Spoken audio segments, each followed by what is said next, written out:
is one of the most important aspects. A quick example is if you're 5'2" and you want to be a professional basketball player, guess what?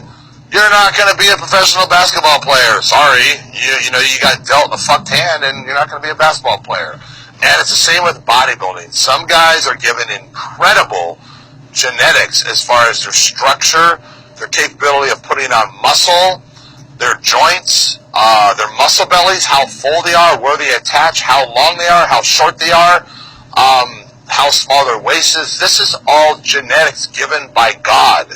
These are things you can't necessarily change. If you have shitty genetics, there's not much you can do. You can become the best that you can become. But to become the #1 bodybuilder in the world, it's probably not going to happen. And a lot of times people with shitty genetics will look at people with incredible genetics and say, oh, yeah, he's taking steroids. Yeah, he's taking steroids. That's why he looks like that. You know, rather than understanding that genetics plays a huge role. I can be driving down the street in downtown LA and I can see a guy. I have to admit, it's usually a black guy is what I'm talking about. The reason I say that, he's digging in the garbage, looking for food. He's a bum. And when he stands up, he's got ripped abs, he's got pecs, he's got shoulders, and the guy is homeless. The last thing on his mind is working out. And he's got a body better than 95% of the people in the world. I know people who are working out for 12 years taking drugs that don't look as good as him. And he's homeless. Like, seriously, he could do a photo shoot. Ripped abs, small little waist, little muscle bellies, like an incredible body. That's genetics. A lot of people will never understand genetics. It's very important. Just because somebody looks good, maybe they had great genetics. Anyone ever think about that? Let me give you a great example of genetics, okay? This is the best possible example. Some guys are born with a 2-inch dick, and some guys are born with a 12-inch dick. Okay, that's genetics.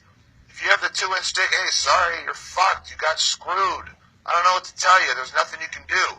You know, but you're not going to look at the guy with the 12-inch dick and be like, oh, that's a fake dick. Oh, you're probably injecting silicone in it. No, motherfucker, he's just fucking got genetically blessed and you got jacked. But you know what? Maybe you're smart. Maybe you got a high IQ. Maybe he's a dumb shit. You know, everybody has their pluses and minuses. So not everyone is gifted to have an incredible physique. So people have to understand this aspect. I've known many people in the world that have been friends of mine that I know for a fact are not taking steroids, that have a physique that I can honestly say is as good, if not better, than mine. I've been taking steroids for 25 years. I am not so insecure and fucked up that I can't admit that somebody has a better body than me and does not take steroids. It's a fact. I've seen it. I know about it. And it exists. And anyone out there who sees someone better is always going to say, oh yeah, that's because of this. That's because, no, motherfucker, it's because they work their ass off and because they have great genetics. And just because you ain't shit doesn't mean you have to take away from how great they are. And I'm getting a little off subject here, but genetics is the most important aspect of bodybuilding. And when you see a guy on stage, it's all a visual. It's small joints, full muscle bellies. It's an illusion. Sometimes they come off the stage and you're like, wait a minute, is that the same guy I just saw on stage? Because they're tiny in person. Because it's genetics. It's the bodybuilding illusion. It's having full muscle bellies, small joints so those muscles pop. Take Phil Heath, for instance. Phil Heath is the #1 bodybuilder in the world right now. Do I believe he should be the #1 bodybuilder in the world? Yes, I do. Phil Heath has an amazing physique. He has an amazing body. Now, there's guys out there who could stand next to him and dwarf him, make him look like a little boy. But steroids not about being the biggest. It's about genetics, aesthetics. It's about symmetry. There's a lot to it. And, I'm a large individual. I enjoy being a large individual. I'm happy with the way I look. When it comes to stepping on a bodybuilding stage, a lot of people are saying, hey, Rich, you should hop on stage with the Mr. Olympia guys. You could easily beat them. Well, they don't understand bodybuilding. And I'm the first to admit that I don't believe I have the capabilities of competing with these guys on stage. I know this. And I'm here on camera telling people this because I'm secure enough to know this. I'm secure enough to admit this. And I'm fine with that. I'm happy with the way I look. I'm happy with my lifestyle. I'm happy with the way I live.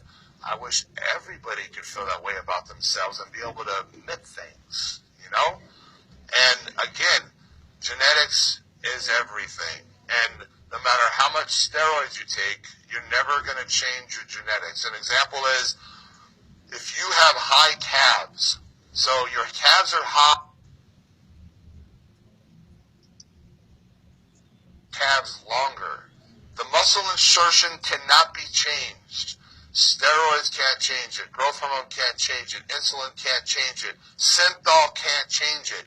You cannot change the muscle insertion and the muscle shape and how long the muscle is. If you have short calves, they're never going to be huge. They won't. It's impossible.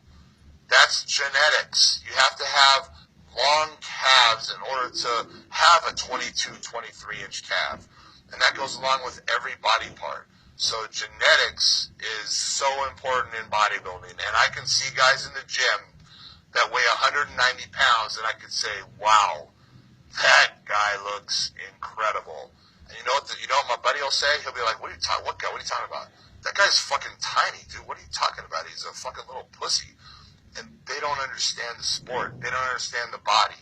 They don't understand anything about bodybuilding. They have no concept. All they care about is big, big, big, big. Big. I'm 280. I'm 280 pounds. Take your shirt off. Yeah, you look like a fat motherfucker. You look like shit. You know what I'm saying? Like, no girl in the world is going to look at you and be like, oh my God, that guy's got the most amazing body. It's like a statue. It's just the way it's put to you. No, you look like shit. If you got a waist that's 40 inches, you're not a bodybuilder. You're not. I don't care what anyone says. In my book, you're not a bodybuilder. And to me, genetics is everything. And keeping your genetics the way they're supposed to be, not ruining them with drugs. There's certain drugs you take that will thicken the waist, that will give you the steroid gut. My opinion is going that route is ruining your physique, ruining it. So I think I made my point clear how important genetics are. And for the record, I wasn't dealt the best genetics in the world. I've made do the best I possibly can with the genetics I was given. And I was aware of the things I needed to work on. 20 years ago, I realized that my weak body parts needed to be brought up. And I would train my weak body parts 2 or 3 times a week. And my strong body parts, I would train once a week. And I had to do this for 20 years in order to bring my weak body parts up. My weak body parts were my arms and chest. Those were my weak. I had skinny-ass arms, and I had big-ass legs, and a big-ass back. And I fucking hated the way I looked. I put on a T-shirt. The sleeves were baggy. The back was skin tight. I hated it. And, it took me 20 years to overcome that.